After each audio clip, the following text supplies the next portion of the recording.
एक अपमान और 5 साल के बालक ने पाल लिया अमर स्थान बने ध्रुव तारा। नमस्ते दोस्तों, आज हम उस महान बालक की कथा सुनेंगे जिसने अपनी भक्ति और दृढ़ निश्चय से स्वयं भगवान विष्णु को धरती पर प्रकट होने के लिए विवश कर दिया। ये कथा है नन्हे ध्रुव की, जिनके अपमान ने उन्हें संसार का सबसे ऊंचा स्थान दिला दिया।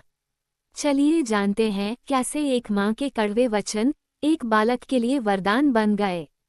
बहुत पुरानी बात है। राजा उत्तानपाद की 2 रानियां थीं, बड़ी रानी सुनीति और छोटी रानी सुरुचि। राजा सुरुचि से अधिक प्रेम करते थे। एक दिन राजा उत्तानपाद राजमहल में बैठे थे और उनकी गोद में सुरुचि का पुत्र उत्तम खेल रहा था। तभी रानी सुनीति का पुत्र ध्रुव वहां आया और अपने पिता की गोद में बैठने की जिद करने लगा। ये देखकर रानी सुरुचि क्रोधित हो गईं। उन्होंने ध्रुव का हाथ पकड़ा और उसे राजा की गोद से नीचे उतार दिया।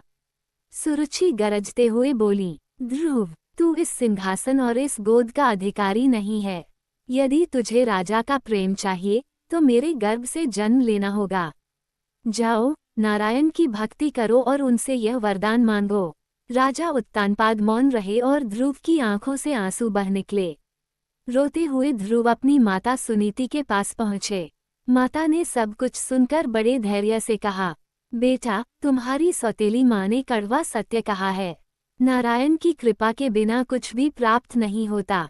उन्हीं की शरण में जाओ, वही तुम्हारे दुख हर सकते हैं।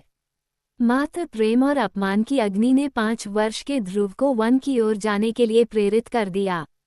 मार्ग में उन्हें देवर्षि नारद मिले।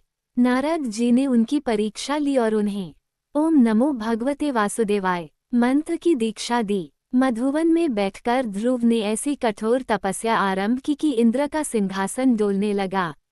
पहले उन्होंने फल फूल खाए, फिर केवल जल, फिर वायु और अंत में श्वास रोककर नारायण का ध्यान किया।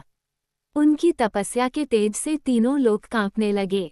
अंततः स्वयं भगवान विष्णु प्रकट हुए। उन्होंने ध्रुव के सिर पर अपना शंख रखा और उन्हें ज्ञान, भक्ति और अमर यश का वरदान दिया। ध्रुव वापस महल लौटे, जहां उनका भव्य स्वागत हुआ। वे एक महान राजा बने, किंतु उनका वास्तविक स्थान उन्हें मृत्यु के बाद प्राप्त हुआ। आज भी उत्तर दिशा में जो सबसे चमकीला तारा दिखाई देता है, वही ध्रुव तारा है। दोस्तों, ये कथा हमें सिखाती है कि संसार का कोई भी अपमान आपको नीचे नहीं गिरा सकता। यदि आपका विश्वास ईश्वर और अपने कर्म पर अडिग हो। अगर आपको ये कथा पसंद आई हो तो वीडियो को लाइक करें और कमेंट में जय विष्णु अवश्य लिखें।